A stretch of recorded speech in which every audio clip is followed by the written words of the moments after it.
कि reminder method का use करके कैसे रिमाइंडर की वैल्यू कैलकुलेट करते हैं। देखिए स्टूडेंट्स, जब भी कोई भी पॉलिनोमियल दे रखा होता है और आपसे पूछे कि रिमाइंडर बताओ जब x की वैल्यू ये होती है, x की वैल्यू ये है, रिमाइंडर बताओ। ये चीज क्लियर करने से पहले मैं आपको एक चीज बताता हूँ कि अपन नॉर्मली किसी नंबर को डिवाइड करते हैं तो कौन सा रिमाइंडर होता है, कौन सा डिवीजर होता है, डिविडेंड होता है। देखिए अब मैं एक नंबर लेता हूँ जैसे कि 7 को, मुझे 7 को 3 से डिवाइड करना है। क्लियर है स्टूडेंट? मैं ये 3 लिखता हूँ। देखिए कितनी टाइम जाएगा ये, 6 time 2 time, remainder will be 1। यानी कहने का मतलब है ये क्या है students, this is the divisor. क्या होता है स्टूडेंट्स? डिवाइजर।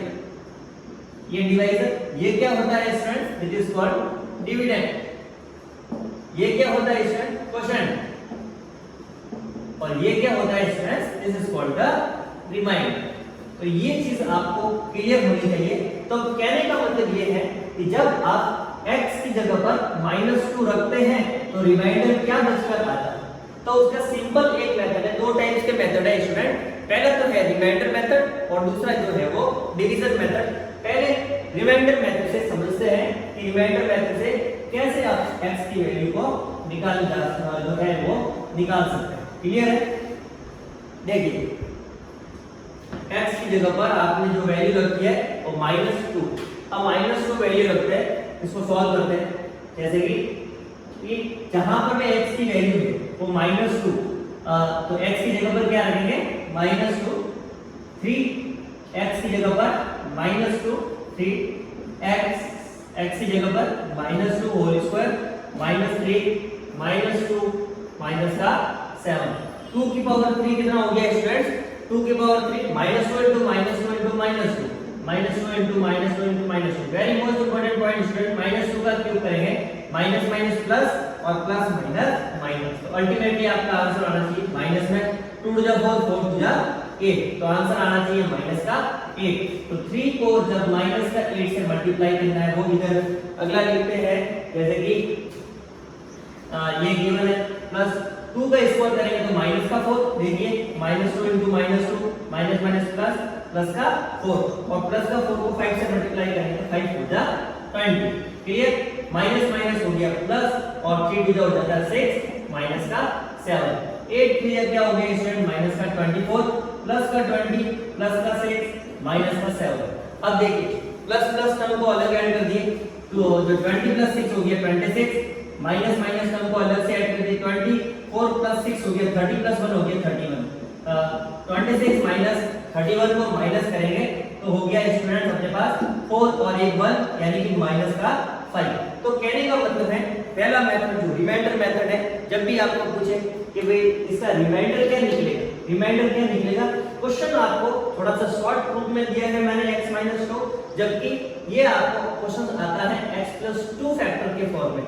यानी x+2 से जब आप इस पॉलिनोमियल को डिवाइड करेंगे, ये एक्सप्रेशन मैंने अगले क्वेश्चन में लिया है तो आप वहां पर अच्छे से देख लीजिए। अब जो है थोड़ा मैंने क्वेश्चन को इजी करने के लिए मैंने दिया है x की जगह पर -2 रखते हैं तो क्या रिमाइंडर आता है।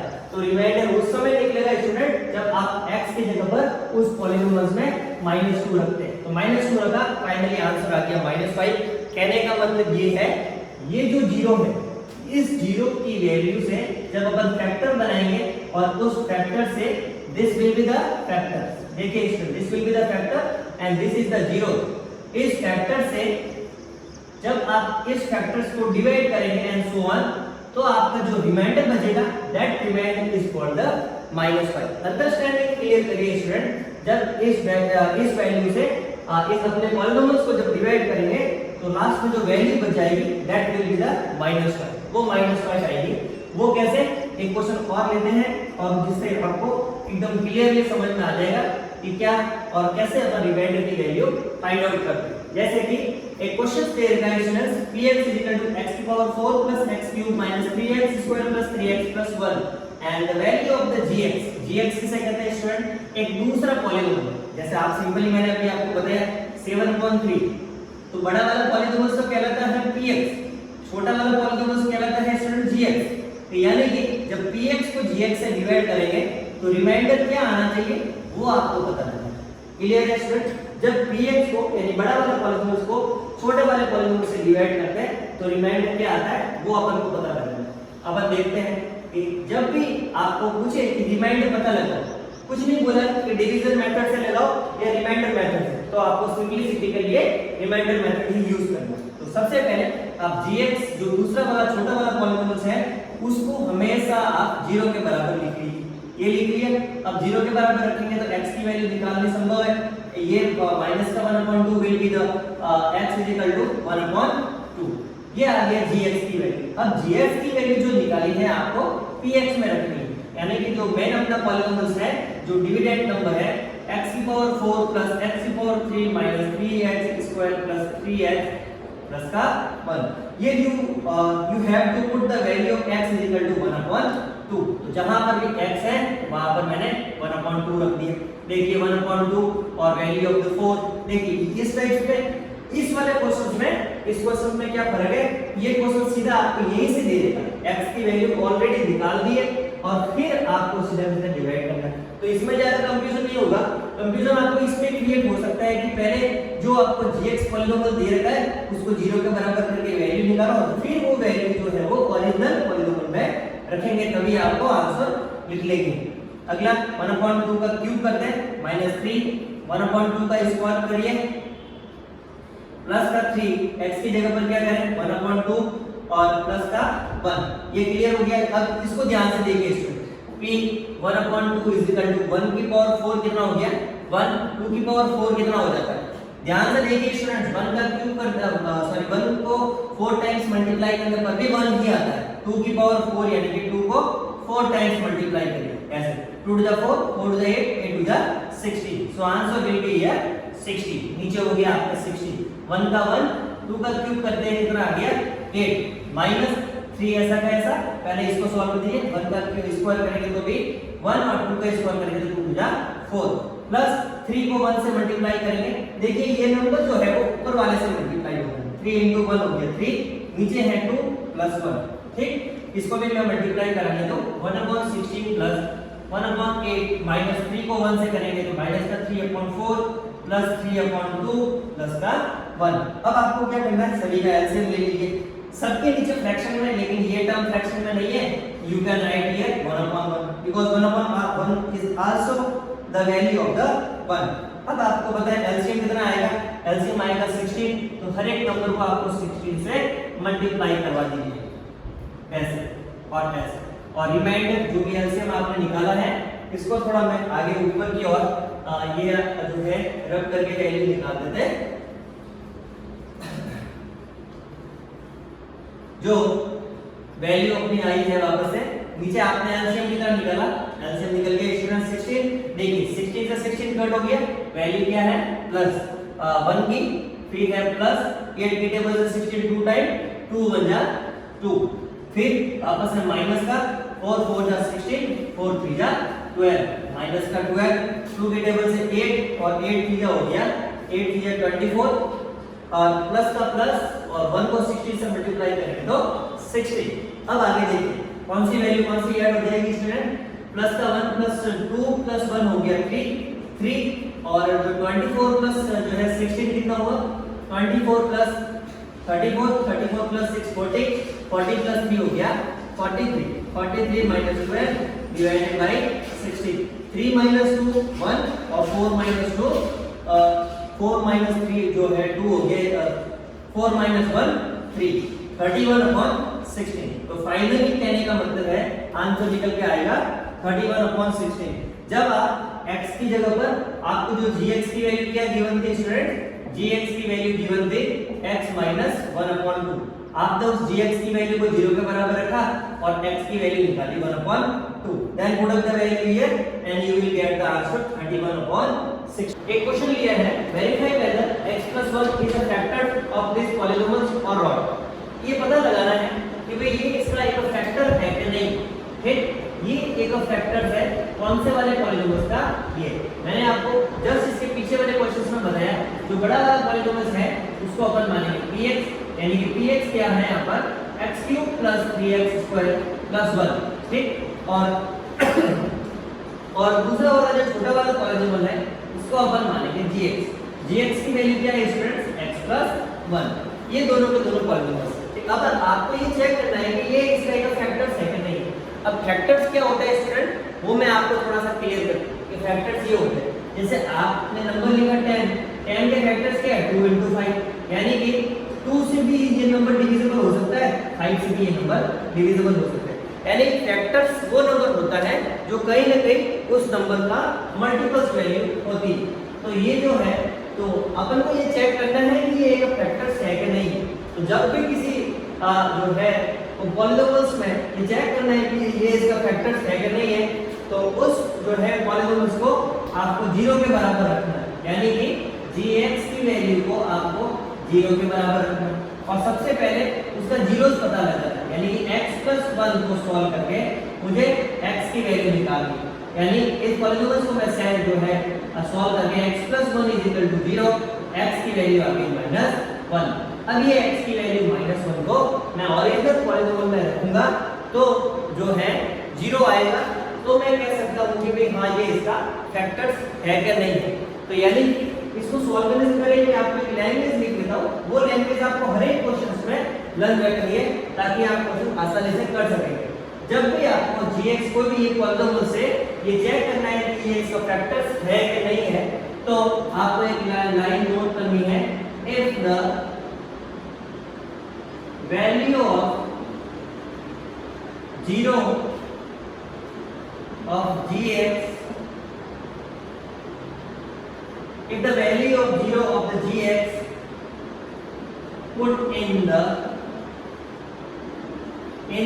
px, what is the px and gx? Gx is the छोटा वाला पॉलीनोमियल, px है वो बड़ा वाला polynomial. Value of 0 of the gx polynomial put in the px and answer comes equal to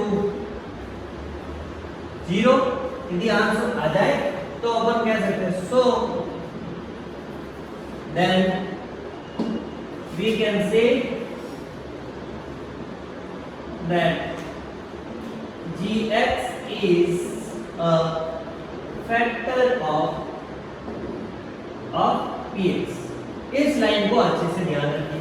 जब भी आपको ये पूछा जाए कि इस पॉलीनोमियल्स का ये एक फैक्टर्स है कि नहीं, तो आपको क्या करना है, सबसे पहले इस पॉलीनोमियल्स को से 0 की वैल्यू निकालना है। ये देखिए द वैल्यू ऑफ द 0, सबसे पहले 0 की वैल्यू निकालनी और उस 0 की वैल्यू किससे निकालनी, px वाली इक्वेशन से। px इक्वेशन ये इससे 0 की वैल्यू निकाल करके इसमें पुट करिए, पुट इन द px वाली इक्वेशन में जो पॉलीनोमियल बड़ा वाला दिया था उसमें रखिए and answer comes equal to 0। यदि आपका आंसर क्या आ जाए 0 आ गया तो आप कह सकते हैं कि ये इसका फैक्टर है, नहीं तो नहीं।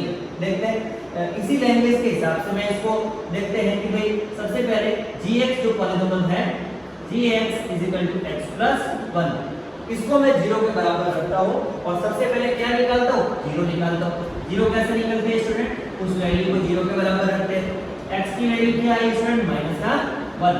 अब यदि ये मैंने 0 की वैल्यू निकाली जो जैसा यहाँ पर बोला गया है वैल्यू ऑफ द 0, जब मैं px वाली इक्वेशन में रखता हूँ, इस इक्वेशन में रखूंगा और यदि इसमें आंसर 0 आ गया तो अपन कह सकते हैं कि ये इसका एक फैक्टर है और यदि 0 नहीं आ गया तो ये इसका फैक्टर नहीं। देखते हैं x की वैल्यू -1 रखते हैं।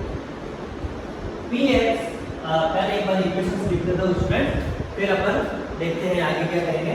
इक्वेशन क्या है, px = x³ + 3x² + 1। थोड़ा स्पेस कम होने के लिए मैं इसको रब कर देता हूँ, आपको समझ में आ जाएगा। देखिए ये जो इक्वेशन करते हैं px = x³ + 3x² + 1, इसमें आपको x की जगह पर क्या वैल्यू रखनी है स्टूडेंट, x की जगह पे आपने जो है जीरोस की वैल्यू निकालनी -1। यदि -1 वैल्यू रखते हैं तो आंसर मालूम पड़ जाएगा। यदि 0 आ गया तो ये इसका रिमाइंडर है और नहीं आ रहा है तो ये इसका रिमाइंडर नहीं है। ये -1 का क्यूब क्या होता है स्टूडेंट बताइए, -1 * -1 * -1 + +- 1 * 1 * 1 हो गया -1। इसको सॉल्व करके आपका आंसर आ गया है कि -1 वैल्यू आ गया है -1, प्लस माइनस क्या हो गया, माइनस 3 into 1 हो गया 3 1 मिनट स्टूडेंट्स। ये जो है माइनस 1 का square minus 1 into minus 1 minus minus plus plus का 1 और प्लस का 1 को 3 से मल्टीप्लाई करेंगे तो आंसर भी आपका प्लस का 3 में होगा प्लस 1। अब देखिए आप ये 1 से 1 कट गया, लेकिन अभी तो अपने आंसर 0 तो आया ही नहीं। यदि 0 नहीं आया इसका मतलब क्या है स्टूडेंट, इसका मतलब ये है कि नॉट इक्वल टू 0, 0 के बराबर नहीं है। तो आप लिखेंगे x plus 1 is not a factor of x cube plus 3x square plus 1। ये नहीं, ठीक, इससे आपको मालूम पड़ जाए। एक बार वापस से मैं क्लियर करता हूँ कि क्या जब भी आपको क्वेश्चन में पूछा जाए कि कोई भी जो है बड़े पॉलीनोमियल का छोटा पॉलीनोमियल एक फैक्टर है या नहीं है, तो उस फैक्टर से पहले 0 की वैल्यू निकालो। अपन ने 0 की वैल्यू क्या निकाली थी स्टूडेंट, x plus 1 से x plus 1 is a factor. जब भी किसी फैक्टर से 0 की वैल्यू निकालनी होती है तो उसको 0 के बराबर रख दो। तो x की वैल्यू क्या आ गई थी, -1। अपन ने -1 की वैल्यू उस बड़े वाले पॉलीनोमियल में रखा तो आंसर क्या आ रहा है, आंसर आपका आ रहा है स्टूडेंट जो है वो प्लस का 3 आ रहा है। इसका मतलब क्या है, यहाँ पर यदि 0 आ जाता तो अपन कह सकते थे कि भाई हाँ ये इसका एक फैक्टर है। अब x की वैल्यू तो जो 3 के बराबर आ रही है, 0 नहीं है, तो अपन कह सकते हैं कि this is not a factor of this polynomial. ठीक है स्टूडेंट, ये क्लियर हो गया। मैं इसको रन करता हूँ और अगले क्वेश्चन में देखिए सेम इसी की तरह इसी मेथड के बेस पर एक अगला क्वेश्चन भी दे रखा है। देखिए क्वेश्चन नंबर 4 देखिए, पॉलीनोमियल देखिए क्या दे रखा है, polynomial x cube plus x square minus 4x plus a and 2x cube plus ax square plus 3x minus 3, ये दोनों दो पॉलीनोमियल दे रखे हैं। यानी कि मैं कह सकता हूँ p1x and second polynomial is the p2x। Clear, ये दो पॉलीनोमियल्स दे रखे हैं। when divided by x minus 2, यानी कि ये छोटा वाला पॉलीनोमियल यानी कि ये gx दे रखा है। जब आप इससे दोनों को डिवाइड करते हैं तो रिमाइंडर सेम आता है, रिमाइंडर सेम कब आएगा स्टूडेंट्स, यानी कि मैं कह सकता हूँ कि जो p1x का जो रिमाइंडर निकालेंगे वो रिमाइंडर किसके बराबर होगा, p2x के रिमाइंडर के बराबर। सबसे पहले अपन p1x रिमाइंडर की वैल्यू निकालते हैं और फिर p2x रिमाइंडर की वैल्यू निकालते हैं। पहला इक्वेशन में रख देता हूँ p1x is equal to x cube plus x square minus 4x plus 4। यहाँ से आंसर देखिए p1x is equal to x cube plus x square minus का 4x यहाँ पर है a। क्लियर, अब आपको और gx पॉलीनोमियल्स क्या है, gx पॉलीनोमियल्स जो है x minus 2। अब रिमाइंडर कैसे पता लगाते हैं स्टूडेंट, जो भी gx पॉलीनोमियल है उसको 0 के बराबर रख दो। x minus 2 is equal to 0 और x की वैल्यू क्या आ गई, ये x की वैल्यू यहाँ पर रख दीजिए। तो p1 2 is equal to x की जगह पर 2 का क्यूब प्लस 2 का स्क्वायर माइनस 4 2 प्लस 8, 2 का क्यूब कितना हो गया 8 प्लस 2 का 4 8 हो गया प्लस का 8, a से ये कट गया 4 प्लस 8, ये पॉलीनोमियल। ठीक, दूसरा वाला भी चेक करते हैं। दूसरा वाला देख लीजिए, जो सेकंड वाला पॉलीनोमियल क्या था, सेकंड वाला पॉलीनोमियल था students 2x cube plus ax square plus 3x minus 3 और gx की वैल्यू इसीलिए भी वही दे रखी है, gx is equal to x minus 2 और इसका भी रिमाइंडर ढूंढते हैं। रिमाइंडर ढूंढने के लिए मैंने क्या बताया, जो छोटा वाला पॉलीनोमियल है उसकी वैल्यू तो 0 के बराबर कर दो और 0 के बराबर करने पर x की वैल्यू क्या आ जाएगी 2। अब ये 2 की वैल्यू उसमें पुट अप कर दीजिए, यानी p2 2 इज इक्वल टू 2, यहां पर x की जगह पर 2 की तरफ ये है 2 की पावर 2 प्लस 3 की पावर 2 माइनस 3। 2 की पावर 3 इसका मतलब क्या होगा 8, 2 की पावर 3 8 को 2 से करेंगे 16 प्लस 2 की पावर 4 को 8 से करेंगे 4 प्लस 3 को 2 से करेंगे 6 माइनस का 3।